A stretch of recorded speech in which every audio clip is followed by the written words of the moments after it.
Hi, everyone, and welcome to this episode of Tuesday Talks with Darlene.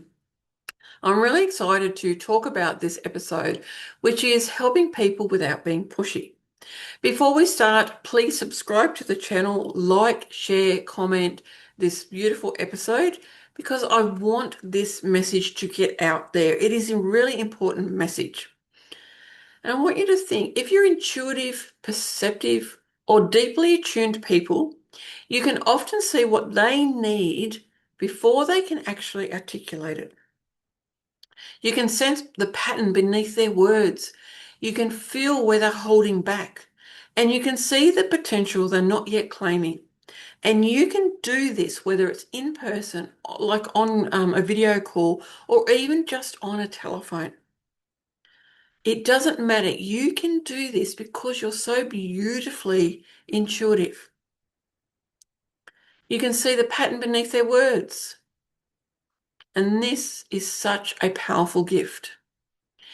In business, especially in the spiritual intuitive spaces, this gift can carry a lot of weight.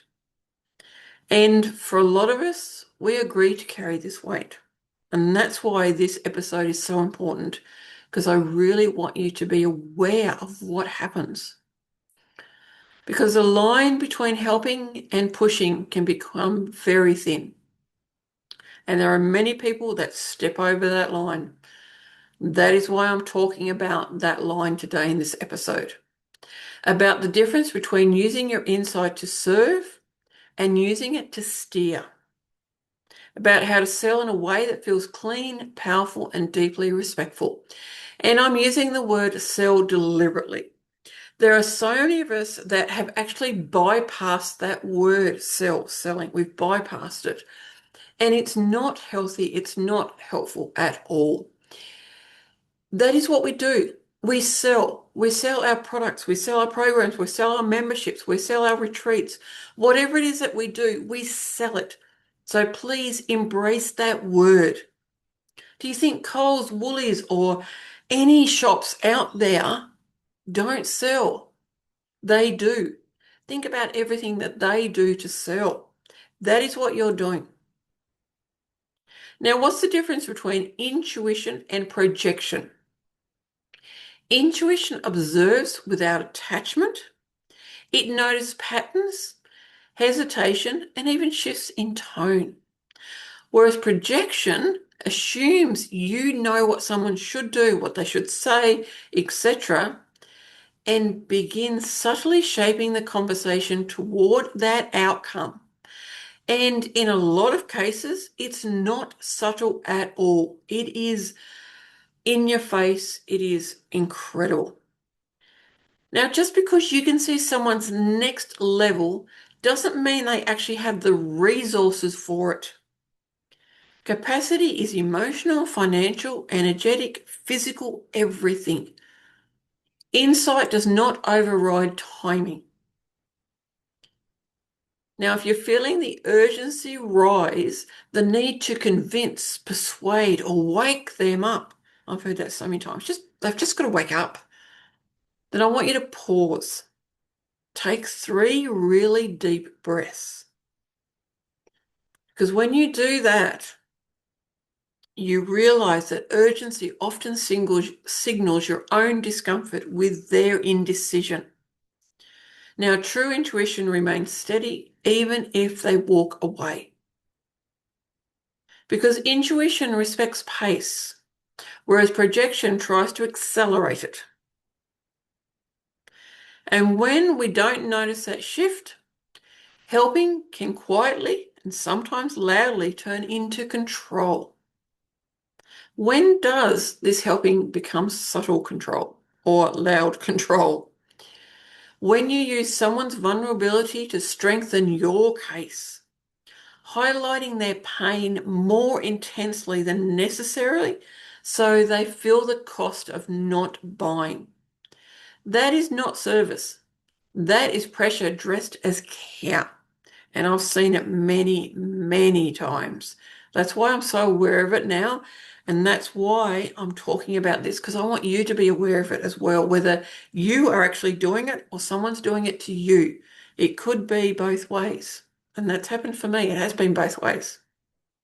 And labeling resistance as fear without exploring whether it might be discernment. If they are resisting, that could be their own intuition kicking in, going, this program isn't right for me. And not every hesitation from a client is self-sabotage. Sometimes it's wisdom. If you've got resistance, then guess what? It's wisdom. Creating dependency by positioning yourself as the only one who can see or unlock their growth. Guess what? True empowerment builds autonomy, not reliance. I love my clients. Do I want them forever? Why not? But I don't want them to rely on me. I want them to grow and grow and grow.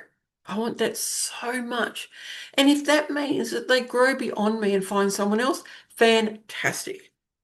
Now, for me personally, that means I should be growing with them. As I said, I'm not going to getting them to rely on me. But if they've grown beyond me, that means I've stopped growing myself, and I don't like that. I want to continue to grow, and it's powerful.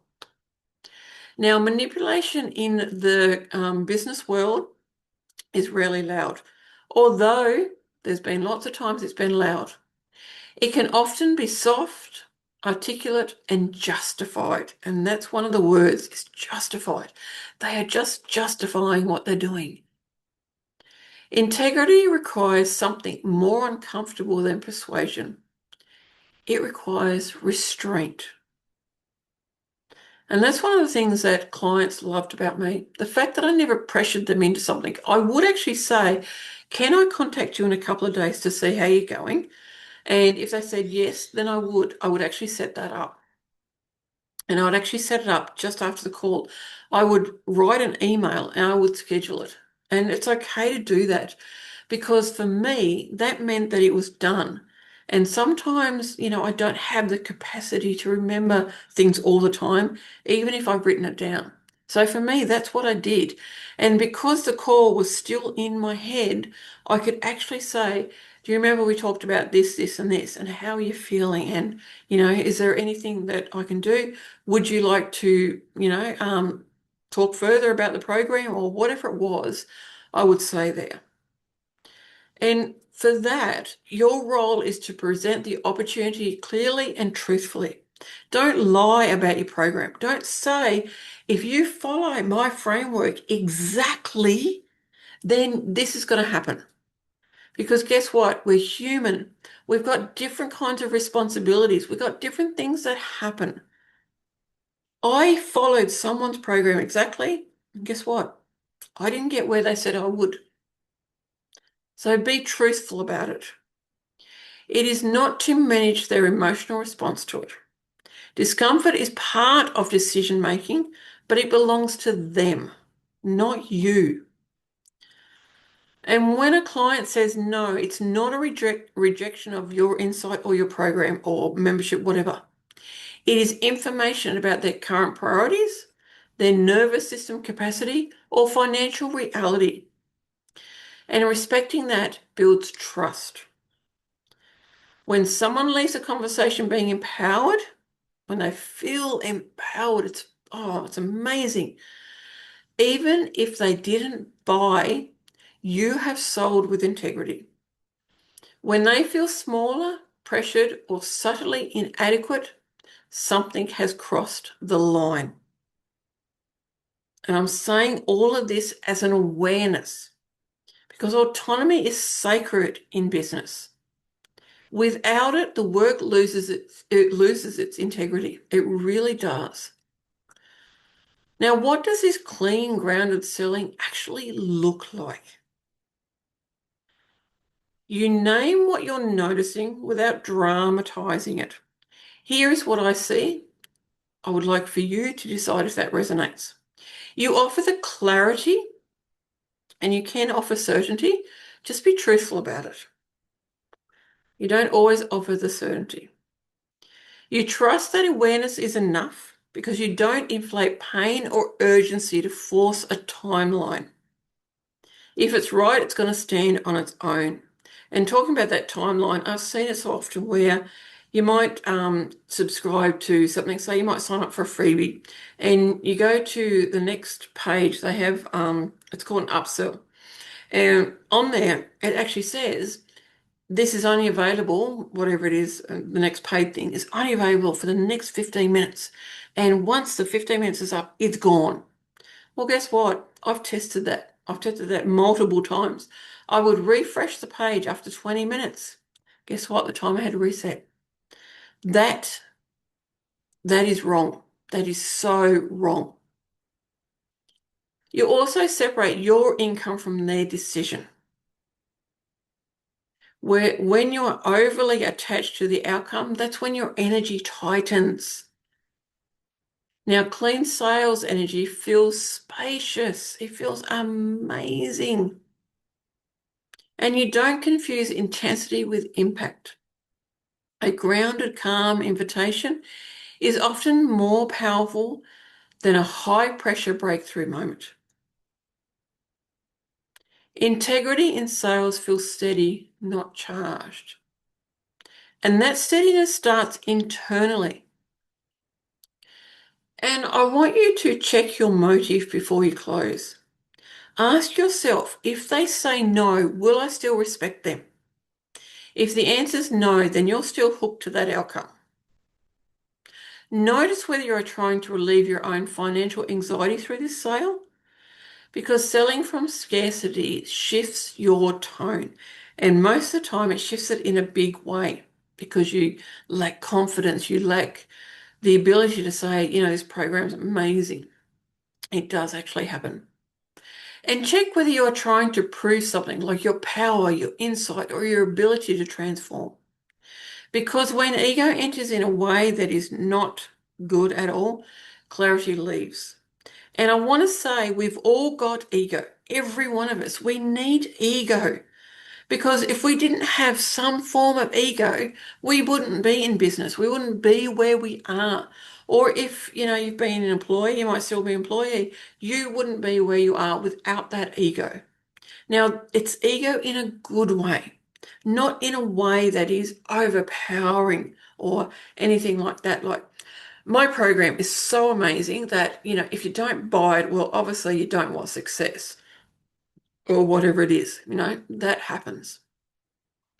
And I want you to imagine the conversation being replayed in 6 months. Would you feel proud of how you handled their autonomy? This is a question that is extremely grounding. It will bring you back to earth in a flash. The cleanest sales conversations are not about closing, they're about alignment. When your energy is clean, clients feel safe. And that safety builds a business that you can repeat. Remember, your intuition is a gift. Your perception is powerful. But someone else's growth is not yours to control. Selling in business requires more integrity, not less. Because insight can influence, and insight and influence must be handled carefully. You can see someone clearly without deciding for it. You can offer transformation without pressuring for it. You can want the sale and still respect their pace. The goal is not to be passive, it's to be powerful without coercive. And that kind of power builds a business that feels clean and amazing to run. Thank you so much for watching and listening, and I'll see you on the next video.